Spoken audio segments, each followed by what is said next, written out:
All right, thanks guys, that was awesome. I'm now joined by Michael Kadenoff, who's the CEO of Braingrid Corporation, which trades on the CSE under the ticker BGRD. Michael, how's it going? Great, and I'm really glad to be back here. It's a pleasure and an honor. Thanks so much, yeah, and I saw you earlier at the CanTech conference, and there seemed to be a lot of people kind of poking around your booth, asking questions, so that's always a good sign. I hear words like upcoming stock and some sizzle. It's good. It's good to be public. It was it was a long road, but we got there. Yeah. Okay. So just for our viewers who may not be as familiar, just fill us in on what Braingrid's all about and what the core business is. For sure. Braingrid is a technology company, ancillary services as a solution. We're directly serving the cannabis industry, both small and large growers, to help them basically make better decisions. Not take their jobs, but make better decisions. We do that with soup to nuts, the technology, the Centroller. It's the hardware we develop and design and has a patent, all the way up through to beautiful dashboards, alarms, reports, etc. It's where we are today. So how do you get the data?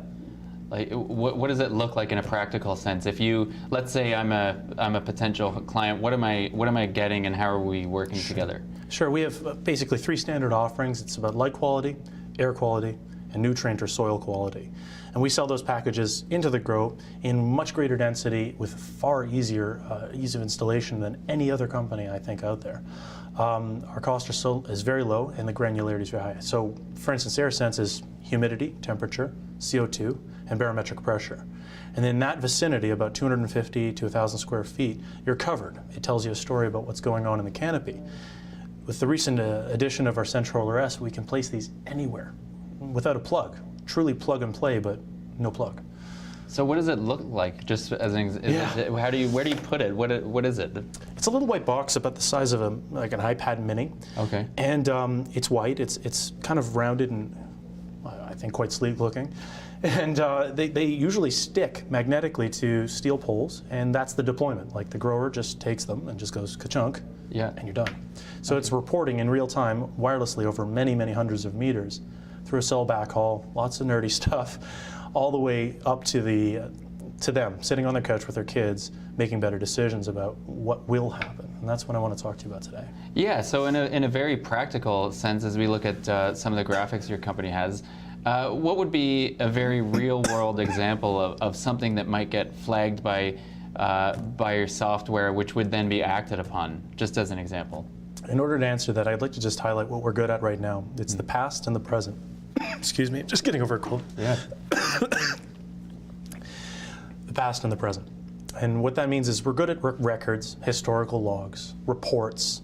It helps the growers assign liability, support compliance activities, figured out what worked and what didn't work in the past. And that's great, but it's not super awesome. The present is also something we're good at. That gives you alarms, it helps you smooth operations, again through a real-time dashboard that's extremely easy to understand, not for engineers only. We're really focused, and where I think that the holy grail for the growers is decision support around what will happen. What happened, what's happening, what will happen is what we're promising. Don't have it yet, but our work with our PhD and plant biologist is turning out some remarkable results that we're sharing privately with WeedMD and Believe as well. Things like I'd like to be able to say in the near future are, unless you do X in the next 3 hours, you'll lose this crop in 3 days. Not now, in 3 days. If you have a PM outbreak, it's too late. Right. Okay. So, looking at, speaking of WeedMD, I should say, January 10th, you issued a press release saying there's the first commercial deployment with WeedMD. So, just talk a little bit about that arrangement that you have with them. Well, the first commercial deployment, thank you so much, happened in 2016, mid-2016, when both of our companies were in its nascent state. We've grown with WeedMD and have earned their trust over the years, and now have expanded into their new Strathroy facility with over 50 devices. We're very proud to be a partner and are glad to be supporting their ecosystem. Awesome.